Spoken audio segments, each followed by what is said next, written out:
Welcome back, Tyrants, and today I have a good one for you. I know I mentioned that I wouldn't do new chapter reviews up until 990, but with the way the pacing's been going as far as how many breaks we get, I think I'm going to go ahead and start today with 989. So this is going to be the start of my weekly or bi-weekly chapter reviews. Alright, so let's start off with the cover story. We are still in Gang Bage's Oh My Family collection of volume 33. And in this one we have Pound kind of offering what he considers proof that he's the father of Chiffon and Lola. Now the Pound stuff's been hit or miss with me for the most part. And I believe that we're going to reach an ending in which, we feel good about what's happening. But I do think we traded off some of the emotional value of Pound dying versus, Pound constantly trying to reaffirm that he's the father. So he's got this locket essentially of when Big Mom kicked him out when she said he wasn't useful anymore. And it's got a picture of Lola and Chiffon as babies being watched over by Prometheus. And essentially this is his proof that he's their father. And I find it kind of funny because that picture in itself, one, I can't imagine how he got that. And two, it doesn't really show proof of anything. Just because the size of the kids in the picture are so small and that they're so young, I feel like it'd be hard to identify who was actually in that picture, especially with Big Mom who has like 80 something children. However, I do think that that'll get their attention at least.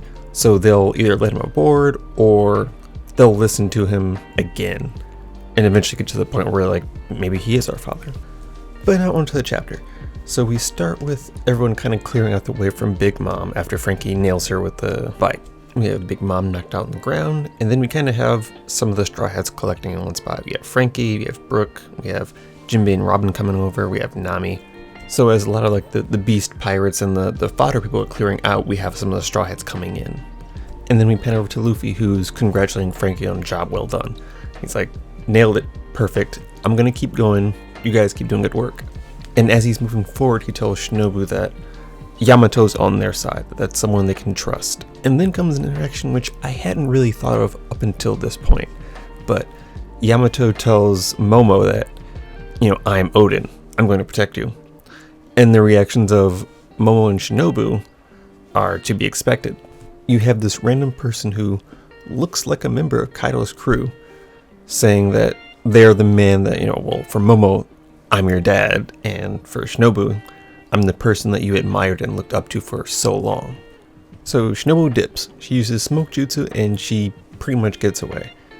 And that makes me wonder what Yamato is going to do from here on out. Being a ninja, Shinobu should be able to get away fairly quickly and fairly easily. So I can see Yamato kind of losing track of where they go, and then just turning back and heading to the main hall where Big Mom and the crew are. My hope is that she returns and she joins the fight with the rest of the crew, because I think that Luffy is going to be leaving, and Yamato will be kind of his placeholder fighter. So Luffy starts climbing up higher, he's still heading for Kaido, and we see Big Mom stand up. And thank goodness she doesn't have amnesia. At most, she's just more angry. And I like the idea that no matter what happens to Big Mom, there will always be people who are afraid of her. And that's something that needs to stay, because that's a big part of Big Mom. That's a big part of being a Yonko, is that people fear you. The Straw Hats aren't a normal crew, so they're not going to fear even the strongest of opponents. So them not really flinching in the wake of Big Mom makes sense. In the midst of Big Mom waking up, we also have Hyogoro talking about going against the Tobiropo. And that makes me wonder, because he mentions, or they're talking together and they mention that they won't be able to beat them, but they can slow them down. So according to what Denjiros told Hyogoro about the Tobiropo, they're stronger than essentially what Hyogoro's team can handle.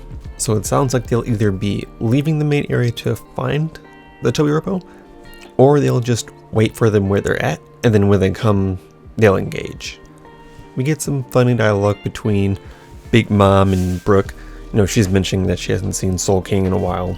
And then we get a line from Frankie that it's one of those moments in One Piece where you get reminded that the people we are following are the Pirate King's crew. And so Frankie gets a moment similar to Jinbei's, in which he's like, we're not going to run away from, Amir Yonko. If they're in front of us, we're going to fight them. And naturally, Nami's opposed to this, which I find interesting because as far as I'd say Nami and Brooke, they have the best track record with going against Big Mom. But I think she's just realistically assessing the fight and knowing that, we still can't win this. Even so, Frankie preps a radical beam and he's getting ready to shoot Big Mom, who looks more or less like she's not about to dodge or counter. She kind of just stares into it. Now, I don't know if she's staring at the numbers or if she's just confused as to what Frankie is getting ready to do.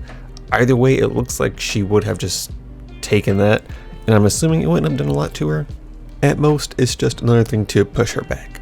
But when she spots the numbers, she gives us some interesting information.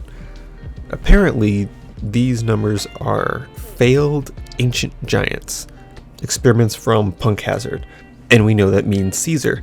We know that he was working on giantification and the properties behind that with kids, so it's likely that he had his hand in making these as well. We also get comments from Frankie and Nami, and they're talking about Thriller Bark. In particular, we have Nami, who mentions that they're from the same race as Oars.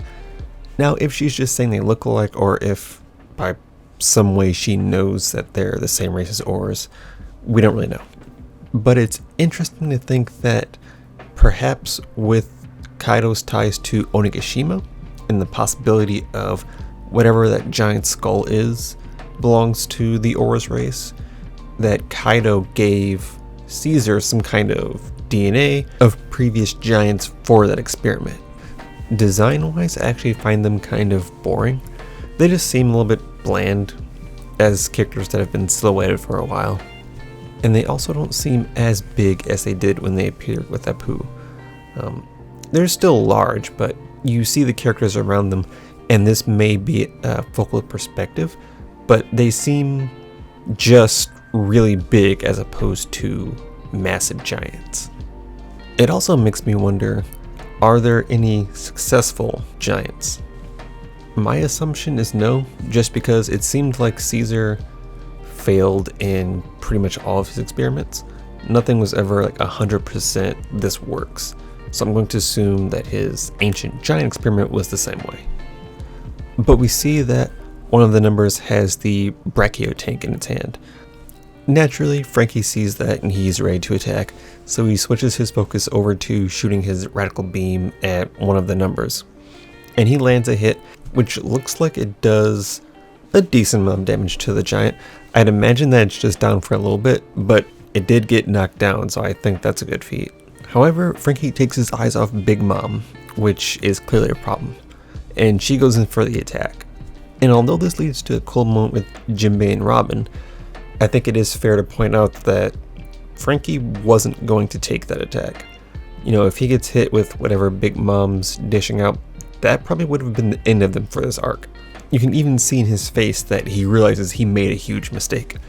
But luckily Jinbei's there, and so we have kind of a tag team between Jinbei and Robin. And we have the return of the Delphinium. Who better to use it on than Big Mom? So Jinbei shoulder tosses Big Mom kind of onto the Delphinium, and then she gets rocketed all the way out to what I imagine is the entrance. And so I expect all of this to just be a reason to get Big Mom with Perospero. I think that where she's going to end up standing back up is where Perospero and Marco are, and that's going to create a different situation in which she's no longer chasing after the Straw Hats, but she's dealing with whatever Perospero wants to do. With Big Mom out of the picture for now, this gives us a chance to kind of gather up some more. So we have Usopp and Chopper, who looks like he got roughed up a little bit by the numbers, coming over to Frankie, and they start to fuse. And so we have Frankie Shogun coming back. But before we see that, we jump back over to Luffy, and he's still heading up towards where Kaido is. So he's jumping on top of rooftops, jumping on, balconies and things like that, and we run past Queen. Now, somehow, Zoro has gotten to the execution platform with Queen, And it looks like Queen's more or less just assessing what's going on. He hasn't done anything yet. But I find it odd that Queen's kind of just been standing in the same spot for the last 2 chapters. You know, Jack's gone ahead and he started fighting the minks. Kaido's up fighting the scabbards. He was dealing with Sanji, he was trying to find Momo. And Queen's kind of just been standing here being shocked the whole time. Luffy says that he's heading up to Kaido, and Zoro says, I'll tag along. So at this point, Queen's not even a blimp on their radar. Luckily though, Queen does make a move and he works in stopping Luffy and Zoro from getting up to Kaido. At the same time, King comes back and it looks like he has what amounts to a squadron of flying fruit users. I assume that they're all some variation of failed devil fruits. And essentially anyone who got wings became part of, I'd say, King's squadron. Because you see on like the right, it's hard to describe what it is, but it's an animal with wings, but it doesn't look like it was born with wings. It looks like it kind of sprouted wings out of its back.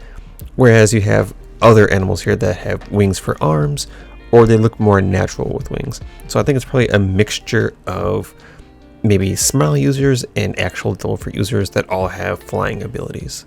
So Luffy and Zoro are getting knocked back down, and this is where we kind of see the start of the crew all meeting together in one spot, because we have Sanji coming out of the rubble and he's talking about the durability of the suit.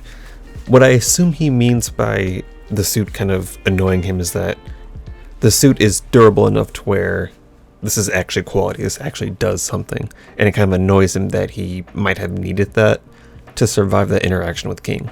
Because we see once they're all together that Sanji's kind of scuffed up. So while the suit did tank some of the damage, it looks like some of the damage still got through. And so he probably would have needed that suit to avoid being seriously hurt by King. And by the end, we get this amazing panel of the crew together. And this is the crew including Jinbei. So we have everyone standing, and we haven't had this since, I want to say, Fishman Island, when everyone lines up to get ready to start the fight against Hody Jones. All of the disguises are off, so all of the crew is kind of in their fighting form, and they're in their fighting outfits, and it's a beautiful panel. I want to call on Nami, Zoro, and Usopp in particular because I like their fighting stances a lot. Or they're ready with their weapons. You see Nami in the back corner, she's got her climb attack. Usopp has his, what I believe is the Black Kabuto. And I think Zoro has Enma out. That one I can't quite tell.